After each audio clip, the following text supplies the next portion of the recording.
Hello traders, so quick update lang sa signal natin sa BIP channel today. So by the way, congrats sa mga nakasabay ngayon sa signal natin, no. So ito quick update, kanina nag-send tayo ng buy stop signal around 11:35 AM, our first signal for today. So today is June 5. So ayan, pinadelete ko rin 'yan kasi yung price ni gold kanina bumaba pa, no. Ayan. Tapos nag-send ako ng second buy stop. Ayan, kasi nakita ko dito sa area na to, medyo pataas na siya. So, sabi ko possible na yan, dumiretso pataas talaga. And then, yan, nahit na yung TP1 natin, 30 pips. So, if you're going to ask me, sulit ba yung 998 na monthly subscription? So, tignan mo to mamaya pagkatapos ng video natin. So, ito yung first TP natin dyan, 30 pips. Second TP, 60 pips. Third TP, 90 pips. And then, nagkaroon tayo ng another signal kasi naka full TP hit tayo dito sa second signal natin. Ayan. So, zero drawdown yan. Kasi na-champuan natin yung isang straight na galaw ni gold.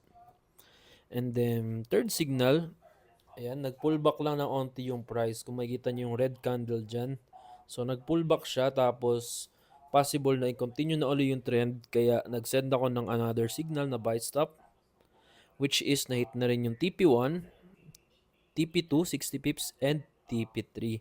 So, all in all, kung naka 1 entry ka, no, so nag-gain ka ng 90 pips sa isang set ng signal. Kasi ang signal natin, ang TP3 niya lagi is 90 pips. So, ang risk mo dyan is 30 pips. So, let's do the math.